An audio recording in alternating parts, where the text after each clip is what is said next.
Assalamualaikum warahmatullahi wabarakatuh. Waalaikumsalam warahmatullahi wabarakatuh. Kita ngobrol-ngobrol apa di kali ini?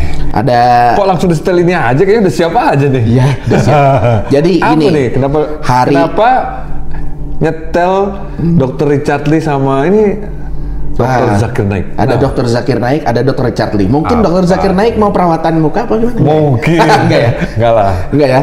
Jadi gimana? Hari ini Dr. Zakir Naik itu lagi ada di Indonesia. Udah datang ke Indonesia. Betul. Nah, kita mau flashback sedikit. Dr. Zakir Naik itu sempat kontroversi akhir-akhir ini, sekitar 2 minggu ini. Karena beliau menyatakan hal yang menyentil sedikit orang Indonesia, bahwa katanya Indonesia itu bukan tempat yang ideal untuk berdakwah gitu secara paripurna gitu. Kita nonton dulu aja kali ya, coba kita play langsung. Amongst all the country, according to me, Nah, best country to live for a Muslim today. That nah kita mundurin dikit dulu. it may not be 100% Nah, lagi dikit. Oke, ini dia. own country, India or yes. in Malaysia. Nah, ditanya. Yes. What did you feel for Malaysia? I feel amongst all the countries in the world today, Oh, yeah? all the countries, according to me today, Malaysia adalah negara terbaik untuk ditinggali. Terbaik untuk ditinggali menurut Dr. Zakir Naik. Apa nih? ideal. Compared to your own country? Yes, Dibanding negara asalnya India. Iya, dia kan orang India ya. as a Muslim Untuk dia sebagai Muslim. country that is honorable. It may not be 100%, but among all the countries, every country has pros and cons. Bukan 100% katanya. According to me, the best country to live for a Muslim today. Why? Why? There Nih are alasannya. many reasons. Number one, that you understand that most of the Muslim countries, they're controlled by non-Muslim countries. Most of them. Oh, There are very few countries jadi in the world sebagian besar which are not controlled by non-Muslim. dikendalikan oleh negara non-Muslim. So Malaysia is one of the countries which is not controlled by Muslim countries in the world. Oke. But number two, of course, that in Malaysia, Islam is the federal religion. Yang kedua, Islam agama yang federal, Malaysia artinya approximately 60%. dasarnya memang Islam negaranya. Correct. In other countries, the population is 80% Muslim, 90% Muslim. Yes, yet the constitution is secular. Oke, masuk akal. Kedua, negara lain sekular. Oke. So all the countries. Dia nggak pengen nyebutin negara mana tuh. Iya, Sekuler. dia nggak pengen. Tapi ya pasti, Tahu lah. My constitution is secular. Many countries. pasti negara ini. Enggak lah, bukan. Ah, Many masa sih? countries like Bangladesh, Ah, disebut. They are not by constitution. Mereka bukan negara Islam. Yang mengikuti syariah ya benar. Oke. Udah cukup segitu, Bang? Bro, coba dulu stop dulu kita bahas. Ya benar lah. Udah cukup, kayaknya cukup segitu. Alasannya udah kuat banget sih. Iya. Gimana? Oke, jadi sebenarnya apa yang dikatakan Dr. Zakir Naik ini ada benarnya, banyak benarnya bahkan. Kenapa dia pilih Malaysia untuk tinggal sebagai seorang tempat- Muslim? Iya, dia sebagai Muslim lebih nyaman, lebih enak Betul. tinggal di Malaysia daripada di negara lain. sendiri India. Negara lain atau negara jadi sendiri bahkan ya. Benar India. tuh. Benar. Dia Kenapa? diusir kan dari India kan? Dia diusir. Di ban Nggak dari diusir, India. di-ban. Di ban Bukan dari India. diusir, Ya, nah, diusir. tuh. Dia di ban dari India. Masih warga negara India. Tapi nggak bisa pulang ke negaranya karena akan diproses hukum. Betul. Karena alasan apa tuh provokasi lah kayak gitu ya. Kenapa? Tadi karena yang pertama Malaysia adalah negara yang tidak dikendalikan oleh non-Muslim. Kenapa tuh? Jadi yang dimaksud tidak dikendalikan oleh non-Muslim adalah jadi benar-benar orang Islam yang mengendalikannya, mungkin gitu maksudnya ya.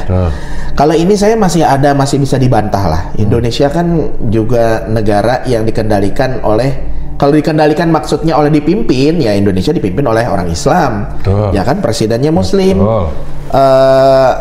Wakil presidennya Muslim juga. Betul. Habis itu menteri dan pemerintahannya ya mayoritas Muslim juga. Ya. Tapi mungkin yang dimaksud adalah ada pengaruh non-Muslim yang terlalu besar mungkin di Indonesia atau di negara yang selain Malaysia gitu ya, negara Muslim selain Malaysia.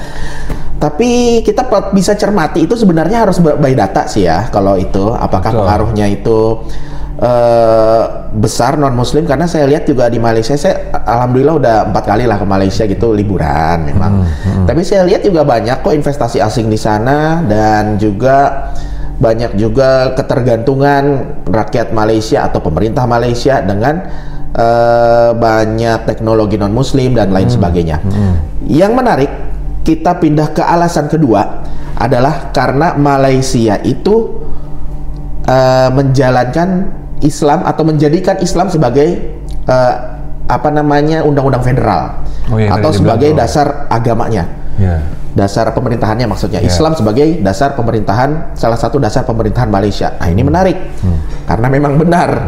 Salah satu konstitusi Malaysia bahwa Islam adalah agama resmi negara yang menjadi dasar dari undang-undang lainnya gitu di Malaysia. Di antaranya adalah Islam. Itu benar. Dan yang ketiga, Dr. Zakir Naik bilang bahwa negara-negara selain Malaysia, ini bisa saya bantah nanti ya, itu bukan negara Muslim. Banyak yang bukan negara Muslim. Banyak yang bukan negara yang Muslim atau Islam, tapi negara sekuler seperti Bangladesh dan Indonesia. Jadi walaupun dia mayoritasnya Muslim, tapi tidak menjadikan Islam sebagai dasar negara atau tidak mendeklarasikan negaranya sebagai negara Islam. Itu benar juga.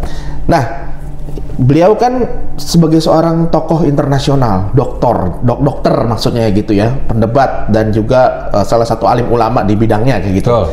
Menurut Bang Faiz gimana, Bang? Kalau tadi statement yang tentang Malaysia itu menjalankan syariah, benar. Memang kalau dia membandingkan negara lain yang dikendalikan oleh sekuler, ya memang ada beberapa negara besar mayoritasnya Islam, tapi Islamnya sekuler. Itu sangat bertentangan dengan apa yang beliau pahami gitu. Benar. Dan kalau di negara India memang banyak kontroversi sendiri dia. Gitu. Karena Dr. Zakir Naik ini dalam dakwahnya memang haknya langsung disampaikan, mungkarnya langsung disampaikan gitu. Jadi ketika batilnya jelas langsung disampaikan. Jadi mungkin India yang notabene itu Hindu ya? Hindu kan di sana kan? Mayoritas Hindu dan ya walaupun terganggu gitu. Dakwah seperti itu tuh memang nggak bisa abu-abu. Iya, apalagi dakwah lintas agama ya. Susah banget. Beliau kan terkenal dengan tauhid lintas agama gitu kan. Nggak bisa tuh abu-abu kan. Masalah tauhid lintas agama itu nggak bisa abu-abu. Bahkan banyak kritik kepercayaan agama lain gitu. Betul, ya. Tentunya masih di dalam koridor syariat Islam. Betul. Sebenarnya masih dalam koridor akademik. Kita tahu bahwa tauhid itu di dalam Islam jelas nggak boleh dibelokin kemana-mana. Apalagi nih Bang, sekarang di India itu kan pemerintahnya kan dikuasai sama ekstrem kanan, sayap kanan yang benar-benar pembela ajaran atau tradisi Hindu banget gitu. Betul. Kita balik lagi nih Bang. Menurut Bang Faiz kan udah tahu nih pernah Malaysia juga. Saya juga udah pernah ke Malaysia dan Bang Faiz udah pernah istilahnya berpraktek dakwah di sana gitu. Benar nggak Bang sih? Malaysia itu negara yang melayani dakwah dengan baik dibanding Indonesia tuh gimana Bang? Benar nggak? Memang pemerintahan Malaysia itu sendiri memuliakan ulama sangat dan untuk dakwah di sana sangat diatur. Siapa Bang? Siapa aja yang pernah ke sana dimuliakan terus? Karena memang aturannya di Malaysia itu kalau misalnya kita berdakwah, ada ulama berdakwah ke negeri itu nggak bisa sembarangan. Kalau di Indonesia ada ulama lain datang di Indonesia itu mau dakwah bebas, nggak ada aturan yang memang secara aturan diatur oleh pemerintah, nggak ada. Contoh misalnya almarhum Syekh Ali Jaber dakwah dari Arab Saudi, beliau pindah ke Indonesia, lalu dia menyampaikan dakwah Al-Quran, udah dia berdakwah aja dari masjid ke masjid, kemudian dapat panggung sana sini, kemudian ke Malaysia sempat. Beliau ke Indonesia, ini contoh satu almarhum di Indonesia. Tapi ketika ada satu ulama besar datang ke Malaysia, belum tentu bisa. Karena harus ada izin resmi dari pemerintahan. Bener kan? Permit namanya, ya bener. Dan itu pernah disampaikan oleh Ustadz Dasat Latif. Karena tidak semua ulama Bang katanya mendapatkan izin untuk berdakwah di Malaysia. Ini malah bagus apa malah membatasi Bang? Jadi kan berdakwah. Efeknya tuh ada banyak. Bagus enggaknya tuh bilang. Kalau saya pikir ada bagusnya ada enggaknya. Kenapa saya bilang bagus? Karena akan terkontrol siapa saja ulama yang berkapasitas baik baik dalam menyampaikan ilmu dakwah agamanya. Cuman porsi enggaknya tuh harus dipertimbangkan dong. Kan semua orang boleh menyampaikan dakwah. Iya. Emang nggak boleh menyampaikan dakwah? Hanya saja menyampaikan dakwahnya seperti apa gitu. Oke.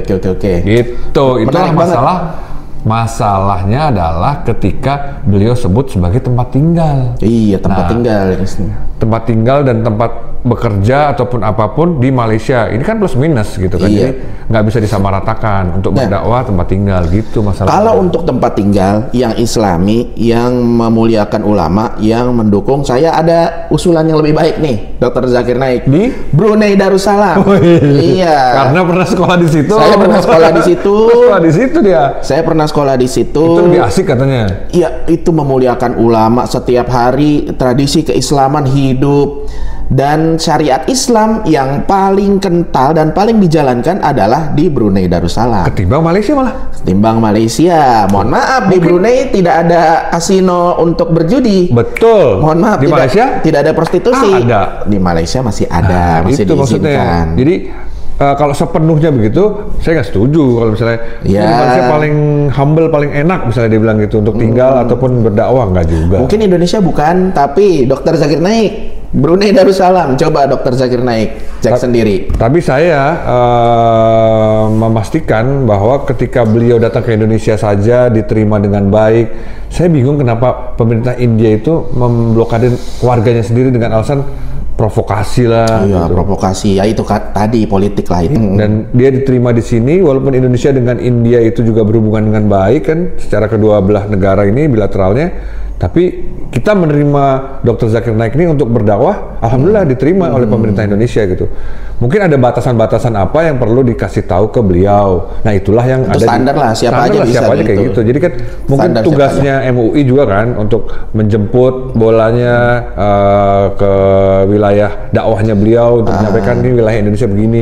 Jadi beliau tahu gitu seperti apa. Yang bawa ke sini ini kan Kodonitan ya. Kodonitan. Kemarin tuh Kohani. Dan keduanya mualaf. Keduanya mualaf. Cocok banget tuh. Pas Jadi banget.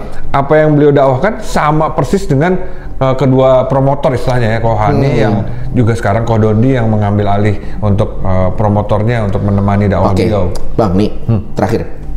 Sekarang beliau lagi di Indonesia untuk kedua kalinya. Nginep pasti ya 3 hari 4 hari. Berapa hari Bang infonya Bang? Lama sampai akhir Juli, hampir akhir tengah. Lama berarti kan? Di 4 kota. Akan berubah nggak ya? Kita tunggu aja. Akan Apanya berubah berubah? nggak persepsinya Indonesia? Oh, Kayaknya itu. boleh juga nih tinggal di sini ya. Betul. Boleh juga nih. Ntar kita tunggu aja. Siap di berikutnya video. Iya. Jangan Bang. kemana-mana. Terima kasih. Assalamualaikum warahmatullahi wabarakatuh.